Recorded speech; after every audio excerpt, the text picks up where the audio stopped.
lead in. Live from Boca Raton, Florida. It's John's Place live at John's Place. Welcome, everybody. Tonight we have a live studio audience, believe it or not. I was able to scrounge up a few people who had nothing to do on a Tuesday night in Boca Raton. Big fan. Yes, my co-host this evening is Mr. Ken Astra. I was told I pronounced your name wrong. Okay, now on to a more serious topic. Tonight's topic is go fly a kite. To many of you out there, this may sound like a joke or a funny term, but obviously it's not when it comes to the Gaza-Israeli border. Several weeks ago, in the beginning of March, there were demonstrations by the people living in Gaza whereby they were going to breach the border with Israel and they were going to reclaim their homes in pre-48 Israel. Now, this was rated as a peaceful demonstration as they burnt tires, put human shields at the border, threw Molotov cocktails trying to injure Israeli soldiers. And the world stood around and said, wow, it's a peaceful demonstration. Why is Israel shooting and killing terrorists on the Gaza border? So this went on. So following this, Hamas said, well, the world doesn't care about what we're doing now. Let's start flying kites where we will burn the Israeli the Israeli places and their vineyards and their fields all across Gaza, and they'll get away with it because the world really doesn't care. Now, as this was going on and Israel was trying to figure out a plan how to stop the incendiary devices that were coming across the border, Hamas said, wow, we got away with another means of attacking the Jews of Israel, and we'll just now resort to firing 200 missiles in one weekend. And what does the world say then? They can't be found. I guess they're flying kites. Is that what they're doing? Didn't you read the memo? What was the memo? The memo is they're peace activists, John. The memo is that these people were just interested in making the world peaceful, and they're being persecuted, and they were standing there at the border with smiles on their face, just singing Kumbaya, and Israel was launching missiles at them and picking on them and calling them names, and then they started blowing up women and children and babies in hospitals just because they have this death wish upon these poor innocent people. Didn't you get the memo? No, but I got this memo. Members of the Reconstructionist Jewish group and the far left radical Jewish organizations, they were busy saying Kaddish for Hamas terrorists that were killed on the Gaza border. Now, can anyone practically imagine that? This both happened both in the United States of America and also in Britain. This has to be an unheard of story where Jewish people affiliated as Jews are willing to say Kaddish for terrorists from the Hamas terrorist organization. How is that possible, Ken? What are you eating there, Ken? I'm eating a delicious piece of John's pizza right now because it helps me cope with all of this trouble and strife. But now, let me just say. You want to eat? You want to speak with your mouth full? It's okay. People want to hear what I have to say while I'm eating the delicious pizza. And it is delicious, John. Thank you. But what we have right now is you have a case where you know what's going to happen. You know what the left is. They haven't changed. They never will change. They're always going to do the same thing, and that is who controls the media, and that is who controls academia, and that is who controls Hollywood and worldwide entertainment. It's who controls the EU, and it's who controls 80% of the Jewish population in the world. However, in Israel, I've been told to let you speak more, yes, so I'm going to let you speak. In Israel, the crap doesn't fly like it does here in America. No. Because here in America, you have all of the Jews that believe whatever the mainstream left-wing media feeds them, and they're out there marching along with the left-wing causes that have BDS everywhere, telling them about how you need to boycott, divest, and sanction Israel, yada, yada, yada. Point being, No. Israel will be fine. No, but I'm sorry to say, there's a big issue now that's being portrayed of the rift between the diaspora Jewry. Have a nice evening, folks. Thank you very much. How there's a discrepancy between the Jewish people in diaspora, especially America, and the Jews of Israel, and how they view the situation. It's not exactly on the same platform. No, you're right. And the platform for left-wing Judaism in this country is well known, that Zionism has taken a huge hit amongst what used to be a bipartisan issue. If you talk to a Jew anywhere, whether they were left, right, or central, it was always going to be the one thing we had in common was Israel. Do we have that now? No, because I'm going to tell you something. And that's part of the problem I have with programs like March of the Living and Holocaust trips. Okay? The problem for me is they concentrated on something that happened years ago. Okay?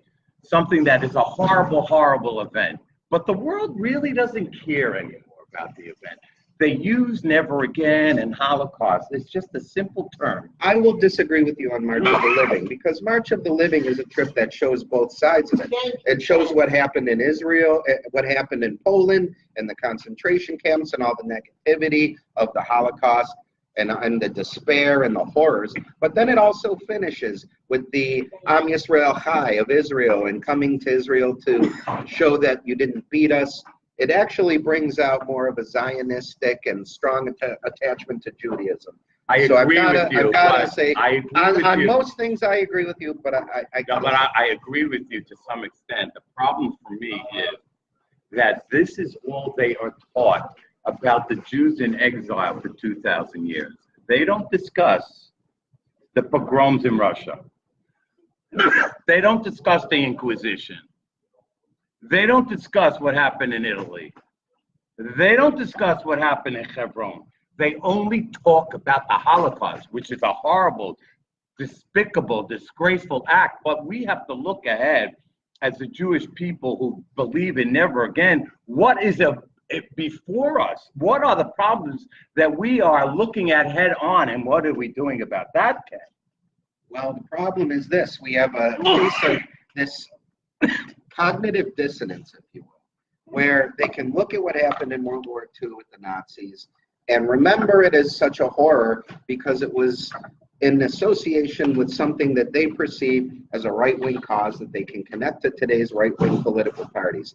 When you look back at the Soviet Union, however, which was not much nicer to the Jews than the Nazis were, there's really not a word said. The Soviet Union now is looked at as let's carry our hammer and let's carry our hammer and sickle and forget about what everything happened when we're at our rallies chanting abortion, abortion, okay, BDS. Wait. Abortion, time abortion, out, BDS. time out. Let's move on to what is the plan.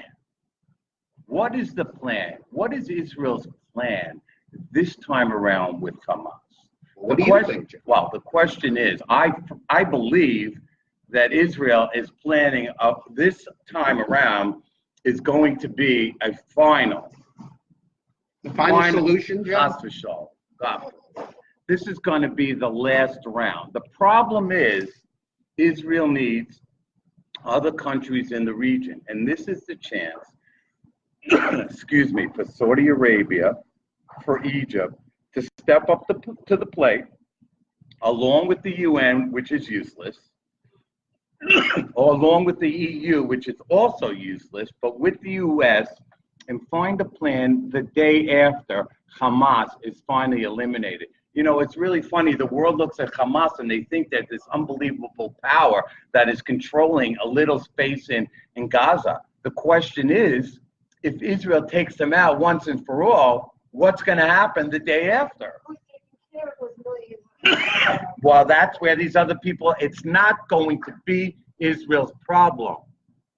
There's no purpose for Israel to overthrow Hamas and have to take over that cesspool of Gaza.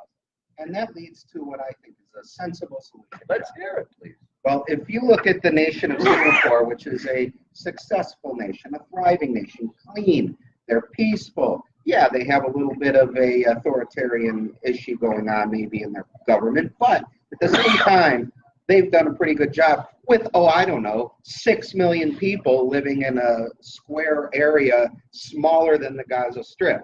Meanwhile, the Gaza Strip holds 1.8 million festering Arabs, and they have land bigger than Singapore. So they could hold the entire Palestinian population, by the way, and it wouldn't add up to what Singapore has. So if you ask me, you just say, okay, if Ken were in charge, he would assign Palestine as Gaza. Every single one of the Arabs that are living outside of Gaza are no longer going to have any voting rights. They're not going to be able to participate in the electoral process unless they want to participate in the process of their native Palestine, which is going to be what the Arabs turn into a cesspool, and let them fester in it. I really don't care. Build a wall that's so big they can't even see over it with their kites. By the way, if you're not familiar with 1993 in the Oslo Accords, oh, we have new fans tonight. Mr. John Cherry, welcome. Everybody, welcome John Cherry. Hello, Cousin Douglas. Thank you for joining in with us live. We appreciate it. Oh, hi, Debbie. What is your last name these days? Yes, for a child, it's a beautiful name. Okay. What a crowd. It's like Trump would say, you know? I want to tell you, the Oslo Accords in 1993 were supposed to do everything you were speaking about. People don't realize that they had self-autonomy. 93% of the Palestinians were under self-rule. There were casinos in Jericho that the Haredim in Jerusalem were going and gambling at. The non-religious Jews of the middle of the country were going and shopping for furniture, and they were going and buying food and fixing their cars in the Arab towns that were under Palestinian rule. And what happened in 2000? They decided to kill us. They had everything available for them. They have never shown the ability to be civilized people with a yearning to do the best for their families and their future. Therefore, your Singapore example doesn't work because they rather kill than live. The more they kill, the better they feel. Is that a line, by the way? You know what? In some ways, though, they are being run under mafia rule by the Arabs, by the Hamas and these terrorists. Not giving sympathy to where is the but world? if they even dared to try where to is have UNRWA? a word against their own where is UNRWA? They would be drawn and quartered. Where is UNRWA? There are 40,000 Palestinian refugees alive today from 1948, and they count the number at 4 million refugees that they would like to storm peacefully the Israeli border. John, there is nowhere else in the world where people are considered refugees, especially after this much time. Only the Palestinians. And the purpose of this is just a cash cow. These people accept money from the United States and $300 million worth, and all $300 million worth goes to dig tunnels and commit acts of terror against the Jews. And everybody just says, oh, well, you know, we're trying to do humanitarian things. Listen, you want to do something humanitarian? Listen to the people. In Israel, we talked about this. The majority in Israel of both Arabs and Jews do not believe this two-state solution crap is going to work. Everyone says it's not going to work. We have to bring up another very important point while we talk about Gaza and any deals or any ceasefires with Hamas. Hadar Golden, and there's another soldier, I can't remember his name, I apologize. And there are 2 civilians who are stuck in Gaza, and just bodies of these soldiers. Israel cannot make a deal with a terrorist organization without returning the 2 bodies of the Israeli soldiers and the 2 civilians. Other than that, there should be no deal. I call out on the government of Israel run by Benjamin Netanyahu. Do not make a deal without bringing home the bodies of our 2 soldiers and the other 2.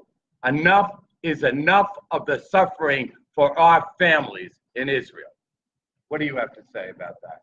Well, I agree. The one thing I wouldn't do, though, is empty out the prisons of Palestine. No, I don't agree on the deal, but it's pretty interesting that Shalit's father, who is a hardcore leftist, who ran in the Knesset following the release of Gilad Shalit, was able to bring together the media and all the left-wing organizations and to put pressure on a right-wing Israeli government to free 1,100 terrorists with blood on their hands who continue to kill Israelis. Now, we're not saying 1,100, but say, here's the deal.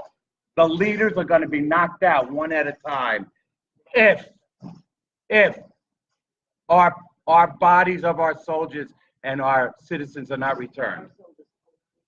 Aron Shaul and Hadar Golden, to the families, we pray for you to get closure in this horrible life. You have to sit back waiting. Hamas terrorists deserve nothing. They shouldn't have a visitor. They shouldn't have a TV set. They shouldn't become lawyers. They should suffer in solitary confinement in a 1 meter square, and they should stand up all their days till these bodies are returned. And Peter Beinart can join them in Gaza. Thank you, Israeli administration, for taking him away. That guy is a lowlife. He may consider himself a Jew, but he needs to move to Gaza. And so does George Soros. He needs to move to Gaza. I'm done. I've had enough. You have anything else to say? Yes, I want to bring up one more thing. Okay. I want to bring up this controversial law that says Israel is, God forbid, a Jewish state that was passed in Israel. I mean, I thought you said what could be, well, you know, you got to sometimes bring things up. And I have to say this, in response to Israel daring to declare itself the home of the Jewish people, God forbid, Israel should be, Jewish people should have a homeland. The leftists in Tel Aviv were marching like 50,000 strong, filled with leftist Jews waving Palestinian flags, screaming and singing Palestinian songs. And it just tells you right there, if you're going to make deals that are in the best interest of the Jewish people, you can't please everybody.